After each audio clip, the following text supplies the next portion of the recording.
정부가 대한항공과 아시아나항공의 기업 결합에 따른 독과점 우려를 해소하기 위해 저비용 항공사 육성에 적극 나선다고 발표했습니다.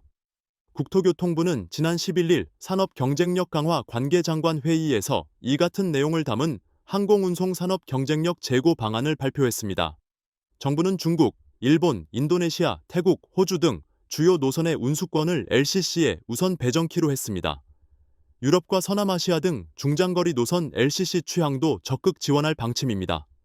이와 함께 인도, 방글라데시 등 서남아 지역 LCC 운수권을 확대하고 아프리카, 중남미 등은 부정기편 운항을 지원합니다. 유럽, 인도네시아, 호주의 경우 항공 자유화를 점진적으로 확대해 수요에 따라 탄력적으로 운항을 늘릴 수 있게 합니다. 국토부는 또한 대한항공, 아시아나항공, 통합항공사의 시장 지배력 남용을 막기 위해 공정거래위원회와 협력해 주요 노선의 운임을 관리키로 했습니다. 마일리지, 불이익 금지, 공급석과 서비스 품질 유지 등도 철저히 감독하기로 했으며 공정위는 이행감독위원회를 구성해 시정조치 이행을 감독할 계획입니다.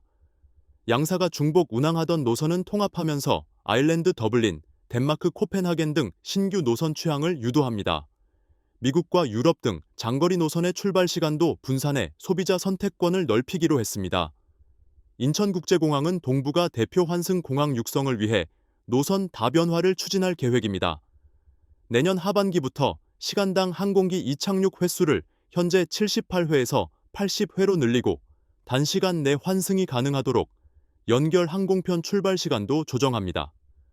동서축, 동아시아 한국미주 간 환승축을 공고히 하면서 남북축, 대양주 한국중앙아시아 등 신규 환승축도 개척합니다.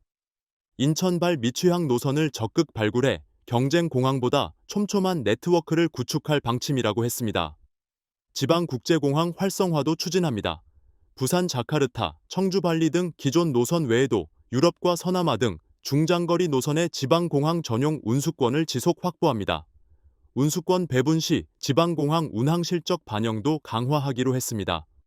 박상우 국토부 장관은 기업 결합으로 통합된 항공 네트워크를 효율화하고 신흥시장 운항을 확대해 이동 편의와 기업 활동 지원을 강화할 계획이라며 독과점 우려를 해소하고 소비자 보호를 위해 건전한 경쟁 환경을 조성하는 데 최선을 다하겠다고 말했습니다.